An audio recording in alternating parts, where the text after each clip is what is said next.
Subscribe कीजिए ध्येय IAS channel को और बेल आइकन को दबाइए लेटेस्ट वीडियो सबसे पहले देखने के लिए।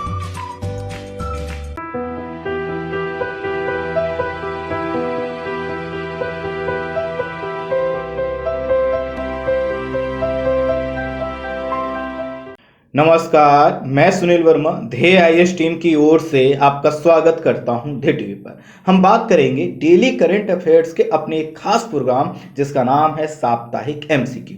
इसमें करंट अफेयर के जो टॉपिक चर्चा में बने रहते हैं उन टॉपिक से कुछ एमसीक्यू अर्थात मल्टी चॉइस क्वेश्चंस बनाकर मैं आपके सामने प्रस्तुत करता हूं, जिसको सॉल्व करके आप यह चेक कर सकते हैं कि करंट अफेयर के जिस टॉपिक पर आप मेहनत कर रहे हैं उस पर आपकी पकड़ कितनी मजबूत है, उस टॉपिक से किस प्रकार के प्रश्न प्रारंभिक परीक्षा में बन सकते हैं और आप उन प्रश्नों को सॉल्व करने की कंडीशन में हैं या नहीं। तो आइए आज भी कुछ प्रश्न मैं आपके सामने स्क्रीन पर रख रहा हूं, उनको ध्यान से पढ़िएगा और धैर्यपूर्वक जवाब दीजिएगा। पहला प्रश्न, एस्पर्जर सिंड्रोम के विषय में निम्न कथनों पर विचार कीजिए। पहला कथन, यह एक मेंटल डिसऑर्डर है जिसका शिकार व्यक्ति समाज में कम घुलना मिलना पसंद करता है। दूसरा कथन, इससे पीड़ित या शिकार व्यक्ति रोबोटिक व्यवहार करता है। तीसरा कथन, सामान्यतः इस बीमारी से शिकार व्यक्ति कम बुद्धि वाले होते हैं। अब आपको बताना है ए बी सी डी के रूप में कौन सा विकल्प आप चयन करेंगे। पहला विकल्प ए कहता है कि सभी कथन सही है, बी कहता है 1 और 2 सही है, सी कहता है 1 और 3 सही है और डी कहता है केवल 1 सही है। अब आपको बताना है कि कौन सा कथन आपको सही लग रहा है। एक एक करके कथनों पर विचार करें।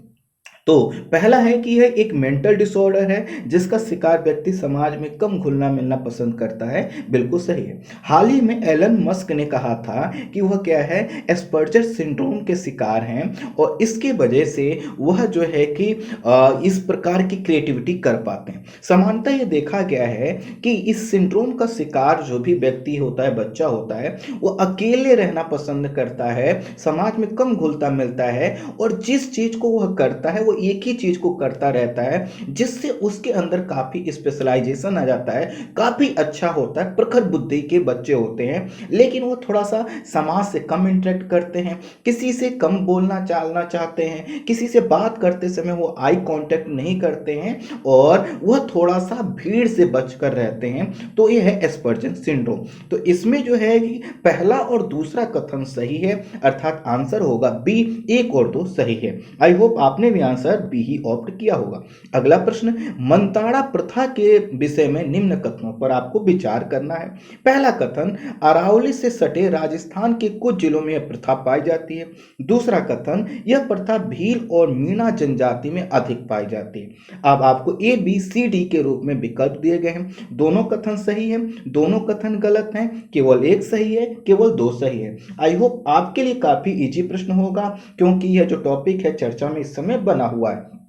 तो मंताड़ा क्या है, राजस्थान का जो उदयपुर भीलवाड़ा बांसवाड़ा वाला जो क्षेत्र है उधर पाई जाने वाली प्रथा है। इसमें क्या होता है, कोई व्यक्ति अगर मर जाता है किसी कारण से, तो जिस परिवार का व्यक्ति मरता है उसके परिवार वाले लोग जो भी आरोपी होता है उससे कुछ जो है कि हर्जाना मांगते हैं, कुछ रकम मांगते हैं और इसी को कहा जाता है मृत्यु के एवज में मिलने वाला जो हर्जाना है, रकम है, उसी को मंताड़ा कहा जाता है। और ये जो मंताड़ा प्रथा है, सही बात है, ये राजस्थान के कुछ जिलों में पाई जाती है, अभी भी बनी हुई है और भील और मीणा जो जनजाति है इस क्षेत्र के, वहां पर यह ज्यादा पाई जाती है। तो इस तरह से हमें पता चला कि दोनों कथन क्या है, सही है, आंसर होगा ए। आगे बढ़ते हैं अगले प्रश्न पर। तौकाती के विषय में आपको निम्न कथनों पर विचार करना है। पहला कथन, यह 2021 का पहला चक्रवाती तूफान है जिसका नाम मालदीव के द्वारा रखा गया है। दूसरा कथन, तौकाते का अर्थ होता है अत्यधिक आवाज करने वाली जो है कि छिपकली। अब आपके पास विकल्प है ए बी सी डी के रूप में, दोनों कथन गलत हैं, दोनों कथन सही हैं, केवल 1 सही है, केवल 2 सही है। आई होप आपके लिए इजी प्रश्न होगा, काफी आज भी ये चर्चा में बना हुआ है। तो सही बात है, ये 2021 का पहला चक्रवाती तूफान है और इसका जो नाम है वो मालदीव के द्वारा नहीं रखा गया, म्यांमार के द्वारा रखा गया। तो पहला कथन क्या हो गया, गलत हो गया। तौकाती यह जो तूफान आया है जो कि अरब सागर से बढ़ता हुआ अब जो आपका इंडिया का वेस्टर्न कोस्टल एरिया है, जो तटीय राज्य हैं, उनको प्रभावित कर रहा है। इस पर हमने बात भी किया था, आपको बताया भी था चक्रवात के विषय में कि कैसे यह आगे बढ़ रहा है। तो पहला कथन इस वजह से गलत हो गया क्योंकि इसमें लिखा है कि इसका नाम जो है कि मालदीव के द्वारा रखा गया। नहीं, मालदीव के द्वारा नहीं रखा गया, म्यांमार के द्वारा रखा गया है। तो इस तरह से पहला कथन। दूसरा है तौकाते का अर्थ होता है अत्यधिक आवाज करने वाली ये छिपकली, ये सही है। तो इस तरह से हमें पता क्या चला कि जो दूसरा कथन है केवल यह सही है। तो कि इसका आंसर होगा डी। आई होप आपने भी डी ही ऑप्ट किया होगा। अब हम बात करते हैं अगले प्रश्न पर। उष्णकटिबंधीय चक्रवात के विषय में असत्य कथन का चयन कीजिए।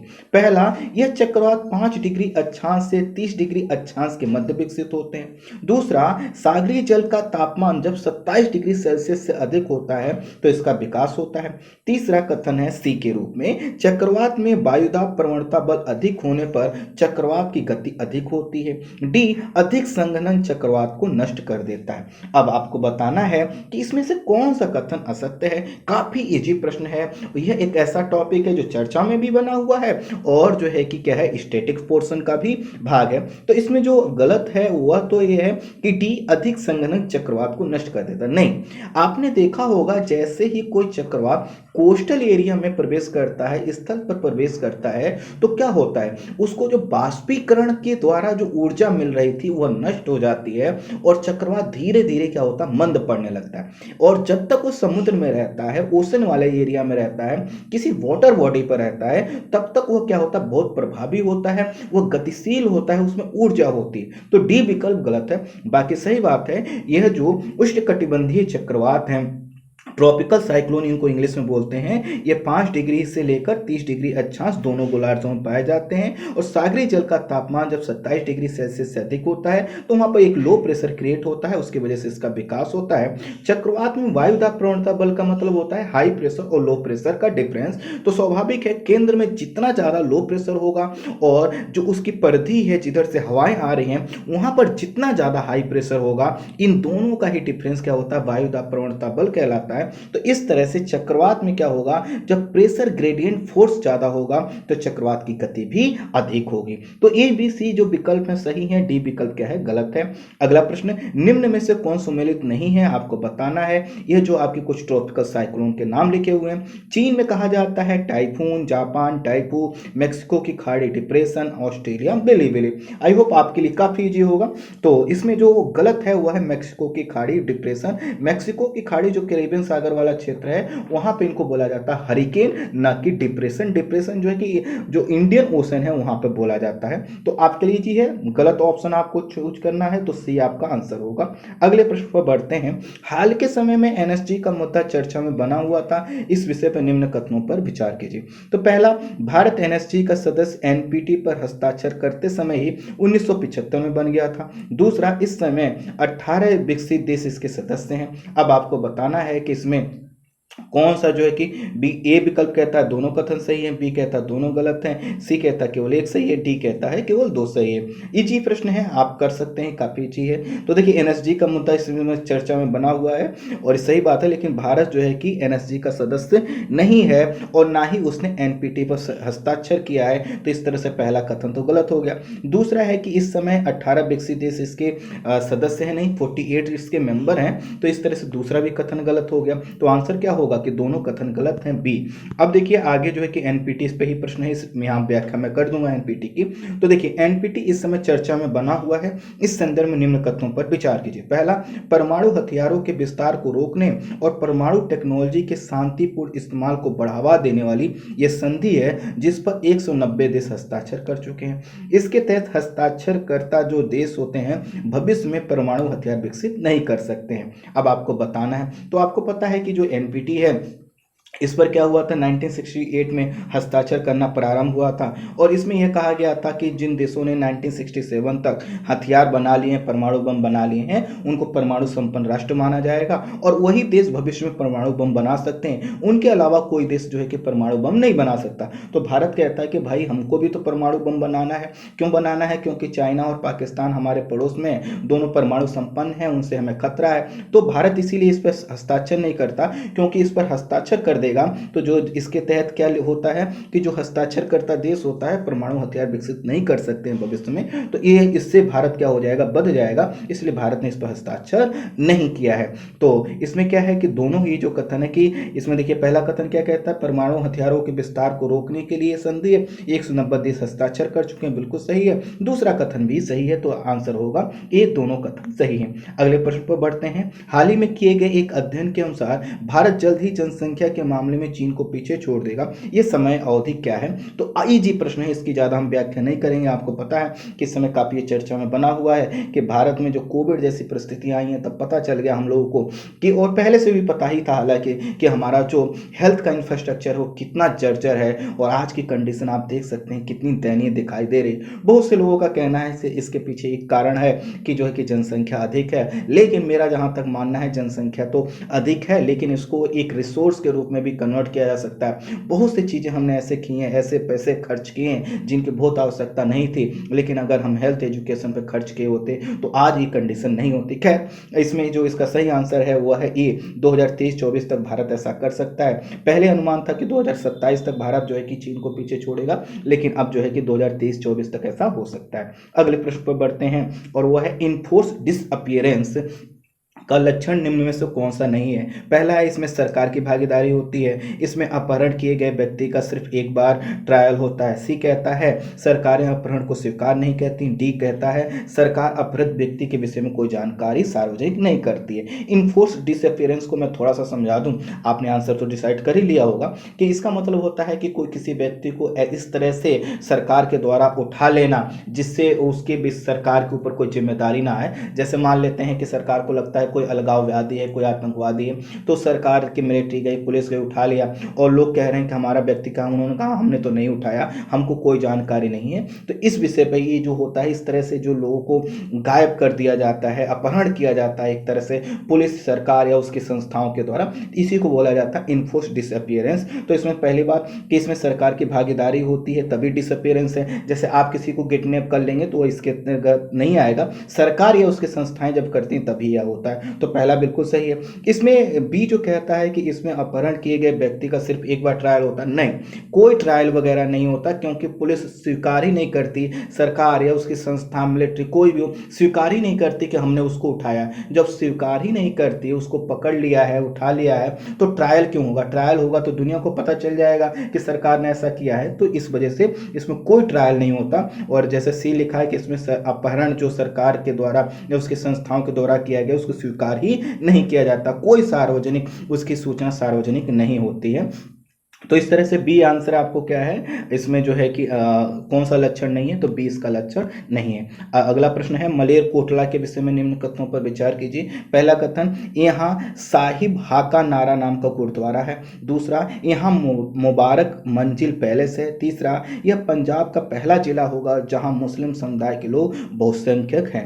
अब सही कथन के विकल्प का चयन करना है। एक ए के रूप में है 1 2 3, बी के रूप में है 1 और 2, सी के रूप में 2 और 3, और डी के रूप में केवल 3। तो इसका जो सही आंसर है वह ए है, अर्थात 1 2 3 तीनों सही हैं। जैसा कि हमने बताया था मलेरकोटला को अभी पंजाब की सरकार ने कहा है कि उसको वो जिला बनाएगी, जो कि अभी संगरूर क्षेत्र का जो जिला है उसके अंतर्गत आता है। तो इस तरह से यहाँ पर एक नया जिला बनेगा, और इसमें जैसे 69% जो पॉपुलेशन है मुस्लिम कम्युनिटी की है, तो इस वजह से पंजाब का पहला जिला होगा जहाँ मुस्लिम समुदाय के लोग बहुसंख्यक होंगे। और यहाँ पर जो है कि सही बात है गुरुद्वारा और मंजिल पैलेस है, और इसके वजह से यहाँ पर जो कल्चर है वो बहुत ही शानदार है, और इसका जो है यह इसी चीज को आगे बढ़ाने का प्रयास पंजाब की सरकार के द्वारा किया जा रहा है। अगले प्रश्न पर बढ़ते हैं, और यह है म्यूकरमाइकोसिस के विषय में असत्य कथन का आपको चयन करना है। पहला, इसे ब्लैक फंगस भी कहते हैं। दूसरा, यह म्यूकरमाइसिटिस नामक फफूंद से होता है। तीसरा, इसमें मृत्यु दर 5% होती है।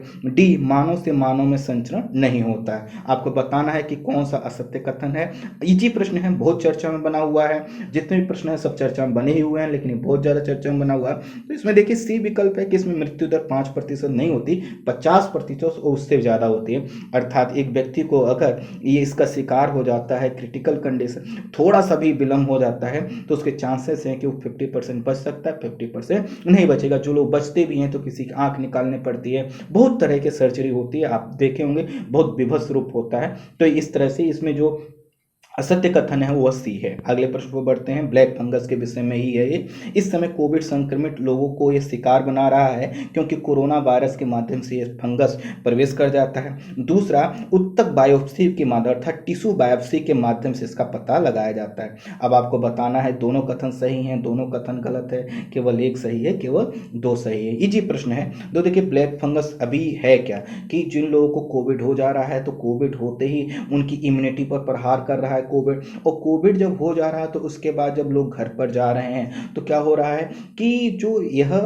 फंगस है म्यूकोरमाइसिटिस, ये क्या है अस्पताल के माध्यम से, हवाओं के माध्यम से, खाने वाली चीज़ों में पाया जाता है, सब्जियों वाले चीज़ों में पाया जाता है। तो यह चूंकि ये जो फंगस है जैसे ही कोई व्यक्ति इसके संक्रमित होता है तो चूंकि शरीर कोविड की वजह से पहले ही कमजोर हो चुका है, उसकी इम्यूनिटी कमजोर हो चुकी है, तो ये क्या कर देता है, हावी हो जाता है और इसके वजह से ये दिक्कतें आती हैं और इस वजह से ये चीज़ें बढ़ रही हैं। हाँ, लेकिन उत्तक बायोप्सी के माध्यम से इसका पता लगाया जाता है, बिल्कुल सही है। तो इस तरह से देखा जाए तो इसमें जो है कि जो दूसरा कथन है वही सही है, क्योंकि इसमें पहला जो कथन है वो गलत है। इसमें ये लिखा है कि कोरोना वायरस के माध्यम से यह फंगस भी प्रवेश करता है। नहीं, कोरोना से इसका मतलब सिर्फ इतना है कि कोरोना की वजह से शरीर कमजोर हो गया है, इम्यूनिटी कमजोर हो गया है, आप रिकवर होके घर आ चुके हैं, लेकिन हवा में है, जो है कि खाने वाली चीज़ों में है, किसी भी तरह से अगर आप इससे संक्रमित हो जाते हैं तो यह जो है कि संक्रमण जो है कि कोविड वायरस के माध्यम से नहीं प्रवेश करता, उसके बाद जो है कि